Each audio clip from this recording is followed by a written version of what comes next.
presidential elections, but it's not just the presidential elections, it's India during the presidential elections. What I mean to say is the US presidential candidate Donald Trump seems to be raising India bogey quite a bit.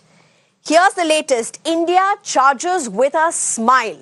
The US elections are finding references to and in India. The latest is from presidential candidate Donald Trump himself, who has said that US and he have a great relationship with India and that Prime Minister Modi is a great leader. But they charge hefty when it comes to import duty. Donald Trump has claimed that he plans to make America extraordinarily wealthy again. And reciprocity is crucial to that plan. We generally don't charge tariffs. I started that process. It was so great, we really don't charge. China will charge us a 200% tariff. Brazil is a big charger. The biggest charger of all is India. So what Donald Trump is saying, US may return to India with higher taxes if this is the stand that India maintains for its own import taxes. In fact, many of you may remember the Harley-Davidson debate. Trump says when he asked Harley-Davidson about business in India, they said it's very tough. A response, he says, to a question he asked on which were the bad countries. Remember, Harley-Davidson officially exited the India market, closing its manufacturing facility and significantly downsizing its operations.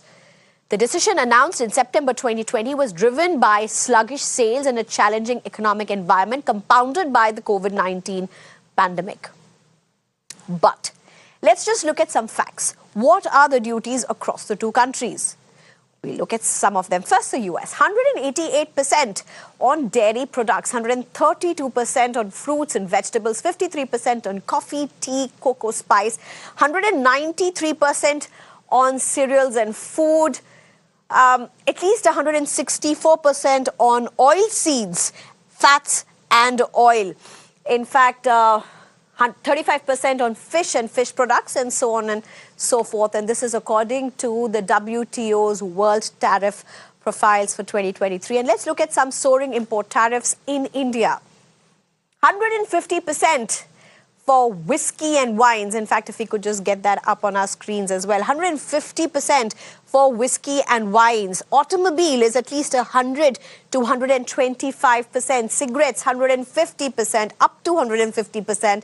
Gold and silver jewelry, similarly up to 10% is what I'm made to believe, up to 80% for agricultural product, rice, 100% for sugar, 15% for auto components, which has, of course, made the market extremely difficult of late as well, 20% on cell phones.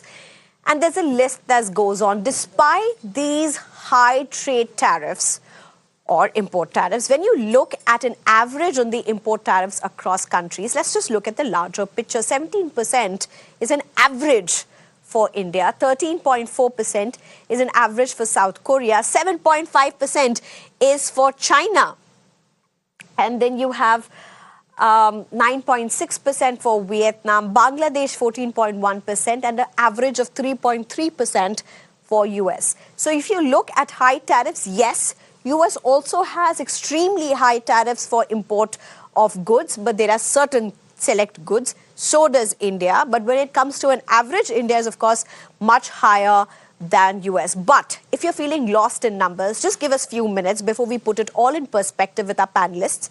But before that, it's not just India's high import tariffs that have found a way or a mention to US presidential poll campaigns. In fact, the former Chief Minister and Aam Aadmi Party Supremo Arvind Kejriwal, often criticized for free soaps or raveries, electricity being one such, took to the social media to say, freaky ravery reaches United States, a response to Trump's half electricity price promise ahead of the polls. Now, what do we make out of this? What's happening in the United States? Is India an inspiration anywhere behind that? Or what does trade tariffs really mean when it comes to US and India relations, possibly even the new US government? That's, of course, something that we'll have to wait for the election results.